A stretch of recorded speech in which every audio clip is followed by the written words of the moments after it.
오늘은 호세아서 강의 25번째 시간입니다. 호세아서 14장 5절부터 7절까지의 말씀을 가지고 내가 이스라엘에게 이슬과 같으리니 라는 제목으로 하나님의 말씀을 함께 상고하도록 합니다. 우리는 지금 호세아서의 마지막 장에 와 있죠. 14장을 살펴보고 있는데요. 여러분 반드시 기억하셔야 될 그런 명제가 있죠. 14장의 주제가 무엇이라고 말씀드렸습니까? 내 하나님 여호와께로 돌아오라 라는 것입니다. 내 하나님 여호와께로 돌아오라. 이 말씀이 여러분 그저 그렇게 흘러 지나가는 것이 아니라 오늘 이 자리에 있는 여러분의 영혼 가운데 또 우리 가운데 하나님의 음성으로 하나님의 말씀으로 들리기를 또 순종하시기를 예수님의 이름으로 축복합니다. 내 하나님 여호와께 돌아오라. 우리가 14장을 살펴볼 때 항상 이 사실을 전제에 두고 깔고 여러분 살펴보셔야 됩니다. 하나님께로 돌아가야 되는구나. 하나님께로 돌아가야 되는구나. 호세아서 14장 4절부터 9절 말씀은 이스라엘이 행한 회개와 기도 그리고 개혁에 대한 하나님의 응답을 기록하고 있거든요. 특별히 이스라엘이 하나님께 간구한 모든 것은 하나도 빠짐없이 조목조목 하나님께서 응답하여 주셨는데요. 여러분 그거 아세요? 하나님께서는 그들의 기도 이상의 것을 채워주시고 그들의 간구 이상의 것을 채워주셨습니다. 왜 그랬을까? 어떻게 그랬을까? 하나님은요 우리를 너무나 잘 알고 계세요. 그렇기 때문에 우리가 원하는 바, 우리가 구하는 바 이상의 것도 하나님은 아시기에 채워주시는 것이죠. 그래서 우리가 지난주에도 살펴봤지만 오늘 본문 말씀을 보면 이스라엘의 간구에 대한 하나님의 응답, 하나님의 간절한 응답이 한층 더 완벽하게 온전하게 성취되는 것을 우리는 보게 됩니다. 여기서 하나님께서는 나는 어떤 존재야, 나는 너에게 어떤 존재란다 라고 말씀하시는 부분이 있는데요. 가장 중요한 말씀이죠. 이스라엘을 향하여 이렇게 말씀하십니다. 나는 내게 이슬 같은 존재다 라고 말씀하십니다. 여기서 이슬 같다라고 이야기하는 것은 우리가 생각할 때 상큼하다, 깨끗하다 그런 의미가 아니죠. 모든 복의 근원이 된다. 즉 너의 모든 것이 하나님께 달려있고 그 모든 것을 채우는 게 바로 나다. 하나님 그렇게 말씀하시는 겁니다. 근데 우리가 여기서 잠깐 기억하시는 분들이 계실지 모르겠지만 우리가 지난 호세아서 6장에 보면 이슬이라는 단어가 또 나오거든요. 근데 이슬이라는 단어가 그때 사용되었던 것과 또 오늘 사용되는 것이 조금 달라요. 6장 5절에 가보면 에브라임아 내가 내게 어떻게 하랴 유다야 내가 내게 어떻게 하랴 너희의 인애가 아침 구름이나 쉬 없어지는 이슬과 같구나 라고 이야기합니다. 대충 아시겠지만 여기서 이슬이다 라고 얘기하는 것은 쉽게 사라지는 존재로서의 이슬의 그 핵심을 포커스를 맞추고 지금 이야기하는 것이죠. 그렇지만 오늘 본문에 사용된 이슬이라는 이 단어는 용어는 쉽게 없어질 것에 대한 이슬이 아니라 어떻게 보면 하나님의 복, 하나님께서 이스라엘을 지켜주시고 또 이스라엘을 위하여 주시고 이스라엘을 보호하여 주실 뿐만 아니라 복을 주시는 모든 내용들에 대한 함축적 의미로 이슬이라는 단어를 사용하고 있는 거예요. 내가 이스라엘에게 이슬 같으리니. 그렇다면 이 부분을 이해하려면 우리가 팔레스타인, 이스라엘이죠. 이스라엘의 기후와 환경을 조금 한번 생각해 볼 필요는 있어요. 복잡하게 이야기할 건 아닌데요. 팔레스타인의 기후는 이스라엘의 기후는 크게 두 가지입니다. 하나는 건기, 하나는 우기입니다. 건기와 우기. 이스라엘, 특별히 팔레스타인은 건기에는 비가 오지 않아요. 두 번에 걸쳐서 비를 내려주시거든요. 이른 비와 늦은 비 아시죠? 늦은 비와 이른 비를 우리는 잘 알고 있어요. 하나님께서는 이스라엘 백성에게 이른 비를 내려주시고 늦은 비를 내려주십니다. 그래서 이스라엘 백성들이 어떻게 보면 생육할 수 있도록 번성할 수 있도록 그 터전을 마련해 주신 거죠. 근데 여러분들 그것으로 충분하지 않습니다. 그럼에도 불구하고 이 지역의 긴 건기 동안에는 식물들이 살 수가 없어요. 식물들이 살 수 없다면 초식동물들도 양떼도 소떼도 살 수 없다는 이야기가 되죠. 이것이 한 6개월 정도의 시간입니다. 1년의 반은 비가 오지 않는 거예요. 그럼에도 불구하고 팔레스타인, 이스라엘이 목축을 할 수 있고 양떼를 칠 수 있으며 또 여러 가지 우리가 생명을 유지하기 위한 여러 가지 생계를 유지할 수 있는 이유는 무엇인지 아십니까? 아침마다 하나님께서 이슬을 내려주시기 때문에 그렇습니다. 늦은 비가 내린 이후에 6개월 동안 이스라엘은 비가 내리지 않습니다. 그럼에도 불구하고 그들이 그 광야, 척박한 광야에서 살아갈 수 있는 유일한 소망이 있다면 아침마다 내리는, 새벽마다 내리는 이슬 때문에 그들은 생명을 부지할 수 있었던 것입니다. 팔레스타인은 여러분 그 위치를 대충은 알고 계시잖아요. 지금 중동의 이스라엘 쪽 지중해가 있습니다. 서쪽에. 그리고 요단강이 있죠. 습도와 심한 일교차 때문에 하나님께서는 그 지역에 이슬이 내리도록 하셨어요. 약 연간 260일 동안에 이슬이 내린다고 하니까 이슬이 없다면 이스라엘 백성, 이 팔레스타인에서 살아간다는 것은 정말 불가능한 일일 것입니다. 6개월이라는 결코 짧지 않은 긴 시간이죠. 6개월이라는 이 건기 동안에 식물들은 비로소 하나님께서 내려주시는 이슬로 말미암아 그 생명을 보존할 수 있는 것입니다. 그러므로 강수량이 절대적으로 부족한 팔레스타인에서 이슬이라고 하는 것은 초목과 농작물에게 있어서는 거의 절대적인 것이라고 해도 과언은 아니죠.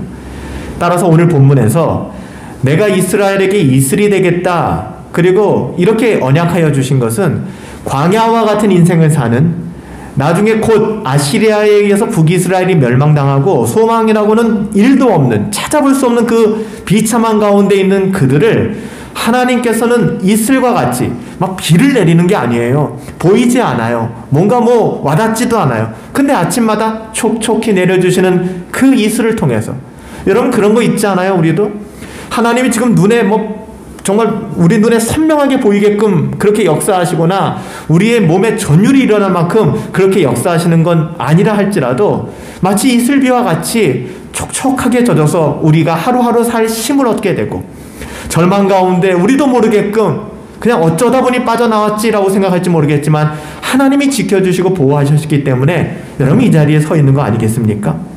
하나님께서는 그 약속을 이스라엘에게 해주고 있는 겁니다. 내가 그런 의미에서 너희에게 이슬 같다. 북이스라엘의 남은 자들, 북이스라엘 전체가 아니죠. 모든 상수리 나무가 다 배임을 받는다 할지라도 보잘것없는 그 구루터기, 뿌리를 내리고 있는 그 구루터기가 남아있다면 이 구루터기로 말미암아 그 땅은 푸르게 모든 감람나무와 백향나무가 가득한 그런 살림으로 바뀌게 될 것이다. 그것을 예언해주고 계신 말씀이죠. 내가 이슬 같은 존재야 너에게는. 여러분들이 아시겠죠? 이슬이라는 말을. 우리가 요즘 이슬이라는 말을 잘못 이해할 수 있으니까. 보인 듯 보이지 않은 듯 우리와 함께 하셔서 만나로 우리를 먹여주시는 것처럼 그렇게 우리의 삶을 보호하시고 인도하시는 그 하나님을 이야기하고 있는 거죠. 복의 근원이 된 하나님. 여러분, 그렇다면 이슬과 같은 하나님으로 인하여 이스라엘이 누리게 될 축복은 뭘까요? 하나님이 이슬 같다 하시잖아요. 그 이슬 같은 하나님으로 이스라엘이 누리게 되는 복은 5절과 6절에 이렇게 기록되어 있죠.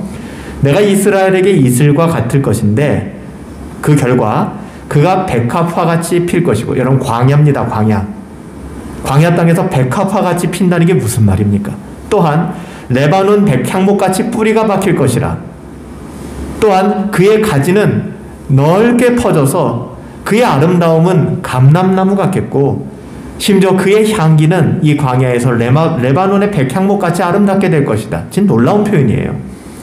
우리는 이 말씀에서 이슬과 같은 하나님의 은혜로 말미암아 이스라엘이 누리게 되는 축복이 어떤 것인가를 가늠해 볼 수 있는데요. 하나님은 이스라엘 백성이 품고 있던 소망보다 그냥 이 광야 땅에서 목숨 하나 부지하게 해주세요.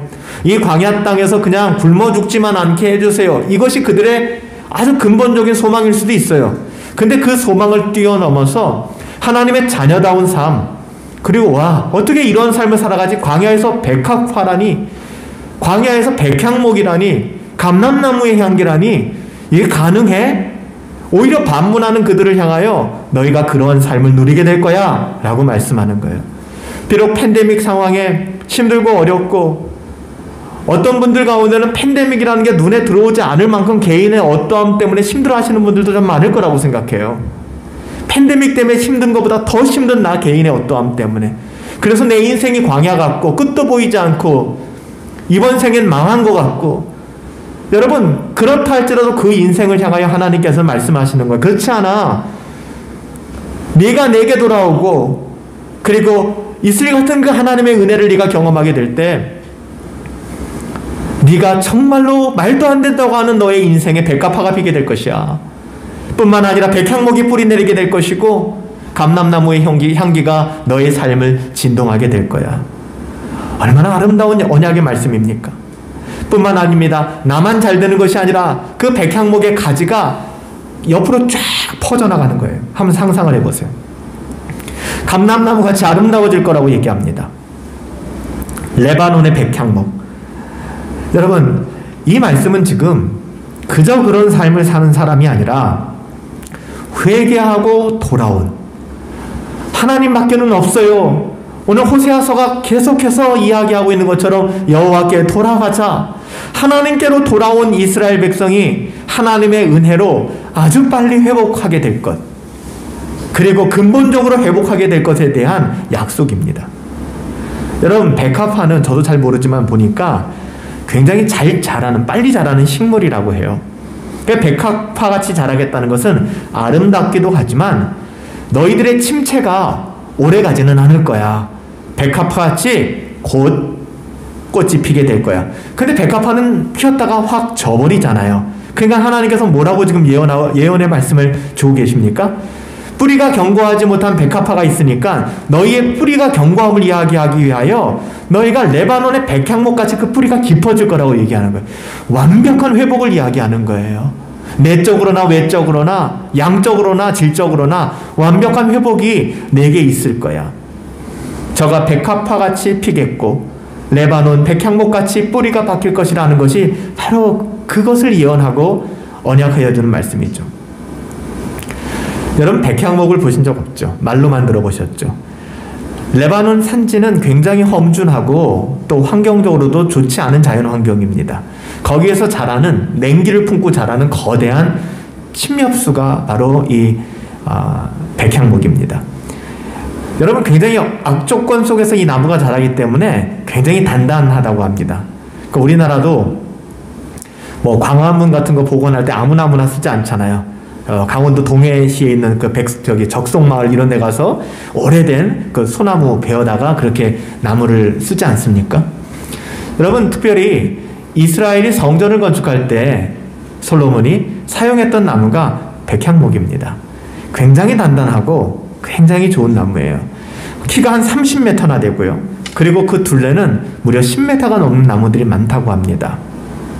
백향목은 줄기 없이 또 온기가 없이 아주 매끈하고 똑바르게 자라는 나무가 백향목이라고 하는데요. 그 재질이 쉬워지지도 않고요. 그래서 솔로몬은 그 성전을 백향목으로 지었던 것이죠.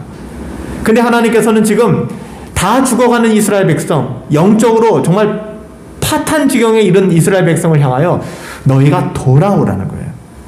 여러분, 이 지경이 되면 안 돼요. 야, 나는 이제 끝났어. 나는 소망이 없어. 난 되지 않을 사람이야. 나는 그냥 막 살래. 여러분, 이것처럼 바보 같은 게 없어요. 늦은 사람이 없어요. 돌아오시면 돼요.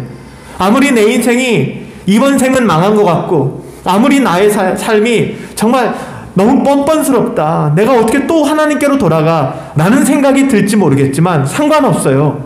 돌아오시면 돼요. 하나님께 돌아올 때 하나님께서는 내가 내게 이슬 같아서 너는 백합화같이 피게 될 거야. 레바논 백향목같이 너는 뿌리를 내리게 될 거야. 이스라엘이 회복될 뿐만 아니라 성장하고 완성되어 갈 것을 말씀하고 있는 것이죠. 온전한 축복을 주시는 거예요. 하나님께서 회개하고 돌아오는 이스라엘에게 이슬 같은 존재가 되어 주셔서 그들을 완전하게 축복하시고자 하는 약속은 여러분, 지금 오늘 우리에게도 동일한 겁니다. 저와 여러분들에게도 하나님은 동일하게 말씀하고 있습니다. 오늘날 우리도 이스라엘 백성과 같이 하나님을 떠나지 않습니까? 종종, 자주, 습관처럼. 아니라고 얘기하지만 우리가 아세라상을 세우고 또 뭐 여러 가지 뭐 보이는 뭐 우상을 만드는 것은 아니지만 나 스스로를 우상 삼아서 하나님의 말씀보다는 내가 원하는 삶을 살아갈 때가 너무 많잖아요. 그것이 우상 숭배잖아요. 그렇게 불의를 행하던 데서 우리가 회개하고 돌이켜 중요한 건 하나님께 돌아오시기만 한다면, 하나님께로 돌아오시기만 한다면 하나님께서는 우리에게도 이슬 같은 존재가 되어주셔서 우리의 영혼을 우리도 모르는 사이에 적셔주시고 은혜를 주시고 족한 은혜를 주셔서 선한 길로 인도해 주신다는 거예요. 여러분, 이것은 하나님의 약속이에요. 이 약속을 놓치지 마세요. 이 약속을 굳게 붙잡으셔야 돼요. 약속 위에 서 계셔야 합니다. 우리가 회개하고 하나님께 돌아와 이슬과 같은 하나님으로 인해 우리는 하루하루 오늘보단 내일이 더 낫게끔 성장해가고 하나님의 자녀된 삶을 누리며 행복하게 살아갈 수 있는 것 아닐까요? 하나님과 사람들에게 아름다운 열매를 맺으며 향기를 풍기는 감람나무와 같은 삶, 여러분, 그것이 하나님의 자녀들의 삶이에요. 그렇다면 우리가 어떻게 이슬과 같은 하나님의 은혜를 힘입을 수 있을까요? 어떻게 그것이 가능할까요? 여러분, 하나님의 은혜의 이슬을 힘입는 순간, 하나님의 은혜가 그 사람에게 임하는 순간 사람은 변합니다. 제가 22년을 살아오면서 청년 시절에 제 안에 있었던 정말 보이지 않는 지조가 있었어요. 신조, 인간은 변하지 않는다는 거예요. 절대 인간은 변하지 않는다. 그게 청년 시절 22년 살아왔던 제 인생의 가치관이었어요. 인간은 변하지 않아. 절대 변하지 않아. 그렇지만 22년이 되던 그 해, 제가 주님을 만나고 하나님을 만나고 하나님의 은혜가 내게 임했을 때 제 입에서 고백되어지는 것은 사람이 변한다는 것입니다. 인간의 어떠함은 절대 변하지 않아요. 하나님께로 돌아온 인생은 변한다는 거예요. 그 증거를 보여주시는 거예요.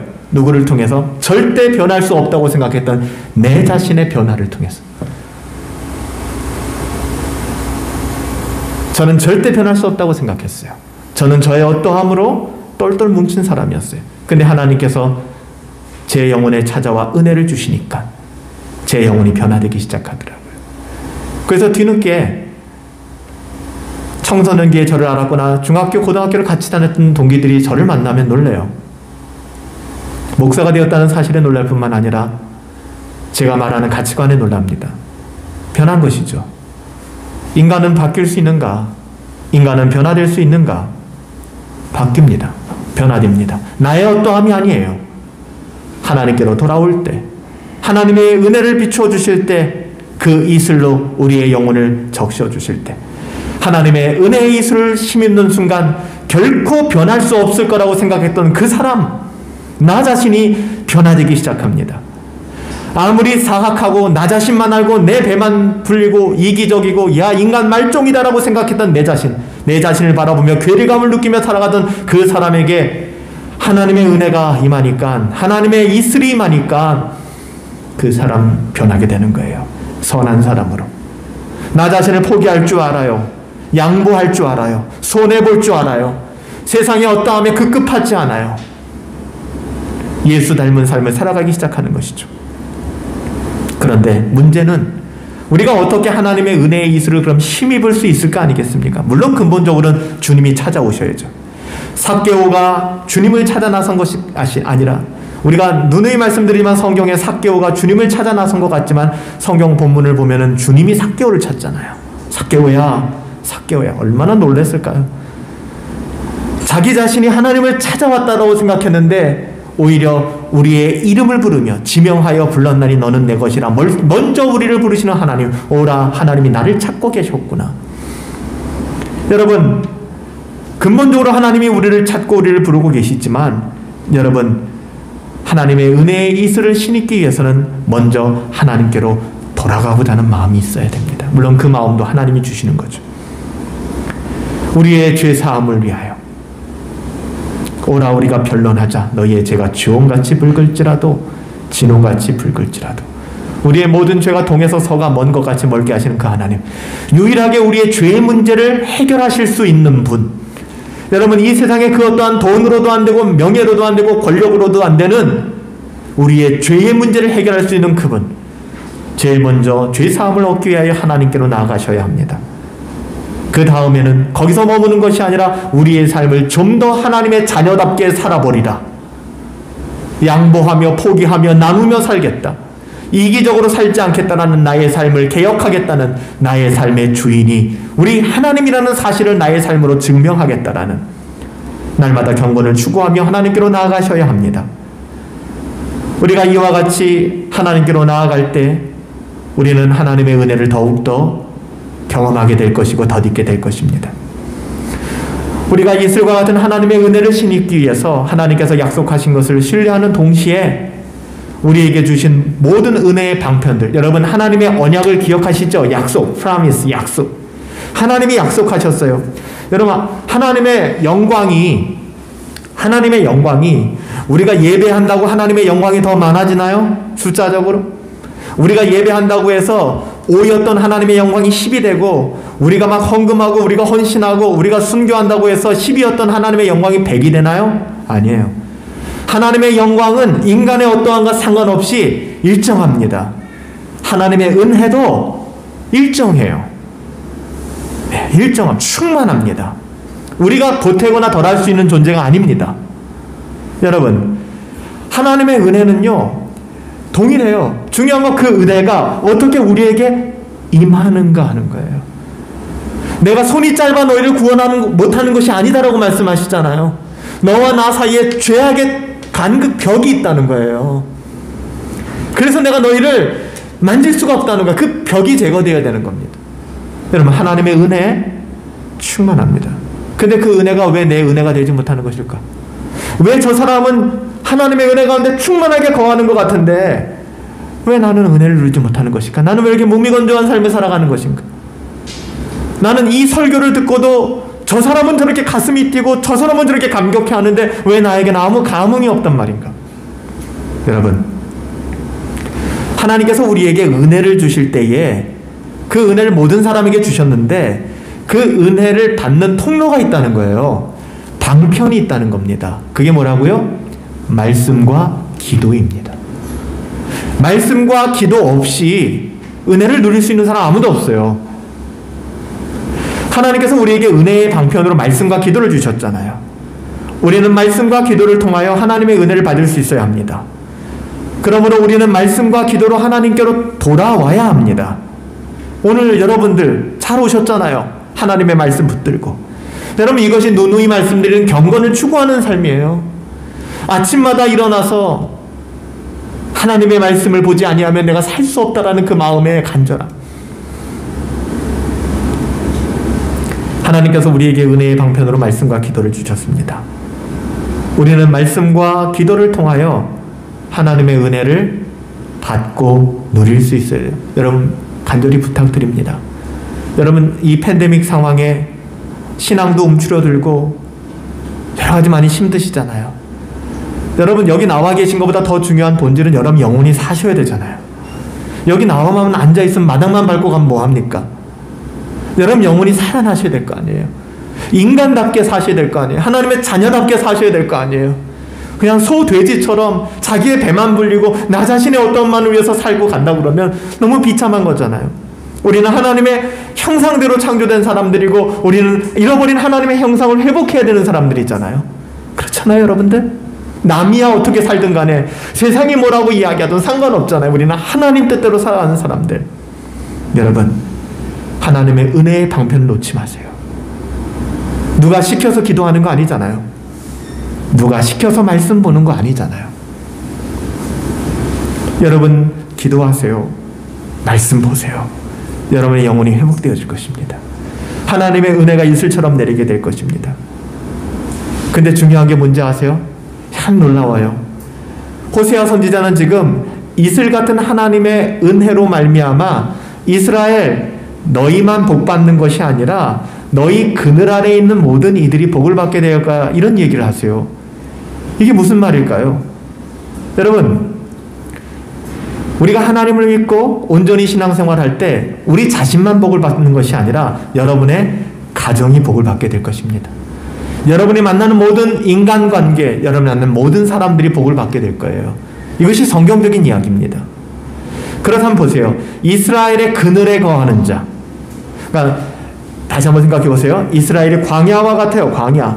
근데 그 광야와 같은 이스라엘에 이슬이 내리니까, 하나님이 함께 하시니까 백합화가 자라고 백향목이 뿌리를 내리고 감람나무 향기가 가득합니다. 근데 이스라엘만 옥토가 된 것이 아니라 이스라엘의 그 가지가 넓게 퍼져서 주변에 많은 사람들을 덮는다는 거예요. 이스라엘의 그늘 아래 거하는 사람들이 생긴다는 것입니다. 그 사람들이 복을 누리게 된다는 건데, 그게 7절이에요. 그 그늘 아래 거주하는 자들이 돌아오게 될 거다. 우리만 돌아온 게 아니라 우리로 말미암아 우리 그늘 아래 거하는 사람들도 돌아오게 된다는 거예요. 나로 말미암아 내 부모님이 돌아오게 되고, 나로 말미암아 내 자녀들이 돌아오게 되고, 나로 말미암아 나의 사랑하는 친구들이 돌아오게 된다는 거예요. 그 그늘 아래 거주하는 자들이 돌아오게 될 것이고, 그들이 곡식같이 풍성하게 되고 포도나무같이 꽃이 피게 될 것이고, 심지어는 그 향기가 너무 아름다워서 레바논의 포도주와 같을 것이다 라고 얘기합니다. 야, 놀랍지 않습니까? 돌아온다 라는 말은 회개한다는 거예요. 회개함으로써 하나님께 돌아온다. 그들이 소생하게 될 것이다. 살아있는 것 같지만 죽은 사람들이요, 우리 주님을 알지 못하는 사람들, 세상적으로는 더할 나위 없이 잘 살고 있는 것 같지만 그 안에 영혼은 죽어있는 사람들, 그 사람들이 돌아오게 될 것이다. 돌아오게 될 것이다. 가뭄으로 시들어 있던 식물이 단비를 맞고 소생하는 것을 본 적이 있으세요? 그들이 소생하게 될 것이다. 이와 같이 이스라엘의 그늘 아래 거하는 자들은 회개를 통하여 하나님께로 돌아오게 될 것이다. 그들이 이전에 잃어버렸던 존재에서 이제는 회복되어서 더 큰 생기를 얻게 될 것이다. 그 표현이에요. 그 그늘 아래 거하는 자들이 돌아오리라. 하나님께서 어떤 사람들을 축복하실 때 그들에게 속한 사람들과 그들에게 함께 거하는 사람들 동일하게 축복하신다는 사실을 아시죠? 여러분, 제가 여러 번 예화로 드렸던 건데, 우리가 비행기 탄 지가 굉장히 오래됐죠. 비행기를 타면 항상 그 긴급 상황, 위급 상황을 설명하면서 산소 마스크가 내려올 걸 얘기하잖아요. 근데 제가 참 어리둥절하게 만들었던 것이, 그 산소 마스크를 만약에 어린아이를 동반하고 제가 타고 있다면은 연약한 어린아이부터 좀 씌워주거나 좀 연로한 어르신들부터 씌워주고 자기 것을 쓰세요라고 기내방송을 할 것 같은데, 기내방송 어떻게 하죠? 먼저 본인이 끼고 그리고 아이를 착용해달라고 이야기를 하는 거예요. 그걸 이해하기가 쉽지는 않았어요. 왜 저렇게 얘기를 하지? 이유는 간단하잖아요. 기압이 맞지 않거나 긴급 상황이 발생하면 정신을 잃을 수가 있잖아요. 정신을 잃었을 때, 예를 들면 내가 정신을 잃으면 연약한 자가 나를 어떻게 도와주겠습니까? 내가 정신을 차리고 있어야 누군가를 도와줄 수 있는 거잖아요. 신앙적인 원리도 거의 비슷합니다. 여러분들이 은혜 안에서 강하셔야 합니다. 여러분들이 은혜 안에 굳게 서셔야 합니다. 그래야 여러분들이 그 땅을 점령할 수 있는 것이고 정복할 수 있는 것이지, 여러분 그것 없이는 불가능한 거예요. 그래서 오늘 성경도 너희가 먼저 하나님께로 돌아오고, 그리고 너희가 하나님의 이슬을 의지할 때 너희에게 백합화가 피게 될 것이고 너희에게 백향목이 뿌리 내리게 될 것이고, 뿐만 아니라 그 그늘 아래 거하는 사람들도 너희로 말미암아, 너희를 통해서. 그래서 복음서에서 우리 서신서에서 뭐라고 얘기합니까? 사도 바울이 이렇게 권면하잖아요. 너희 안에 예수 그리스도의 은혜의 복음에 대하여 전할 소식을 준비하고 있어라 라고 얘기하잖아요. 가르칠 것을 가지고 있어라 라고 얘기하잖아요. 바로 그것을 얘기하는 거예요. 하나님께서는 한 사람을 회복시킨 이후에 그 사람으로 말미암아 그 가정에 복을 주시고, 여러분 가장 큰 복이 뭘까요? 예수님 믿는 거 아니겠습니까? 그래서 누가복음 19장 9절에 가보면 여러분 삭개오 사건이 다시 등장하잖아요. 그 삭개오가 자기의 구원을 증명했죠.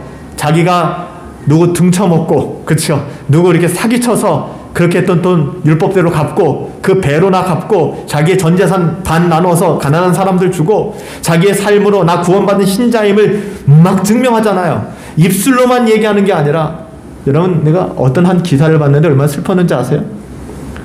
어떤 한 칼럼에 어떤 사람이 그런 얘기를 썼어요.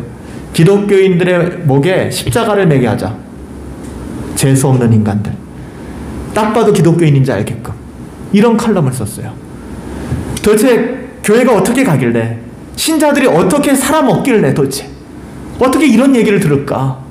비참하더라고요. 신자라는 것을 이야기하지 않으면 기회만 되면 사기치고, 기회만 되면 거짓말하고, 자기 입속만 불리고 그렇게 살아가니까 그게 아주 환멸감을 느끼니까 기독교인들은 목에 목걸이를 메고 다니자, 매게 하자, 그런 얘기까지 하더라고요.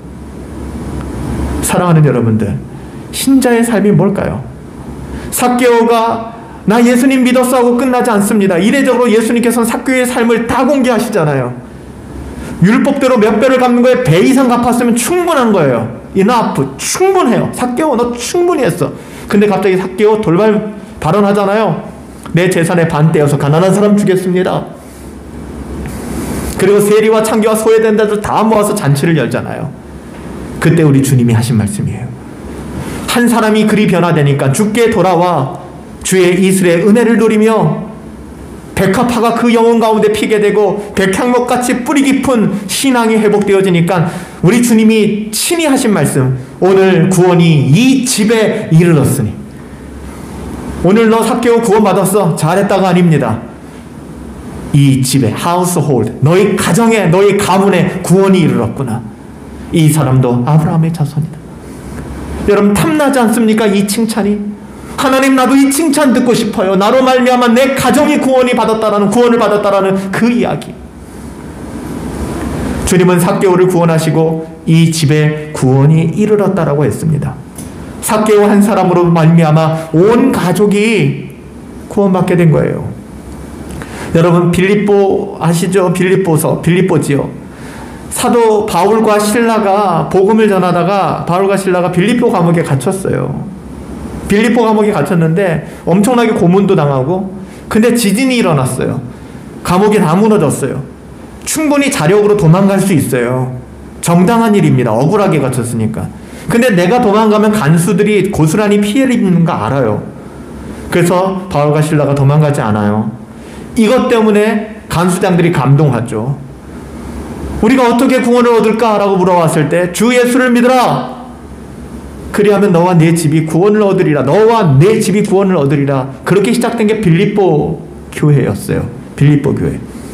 사도행전 15장 33절에 가보니까 이제 그 간수장들이 신앙이 자라서 세례를 받게 돼요.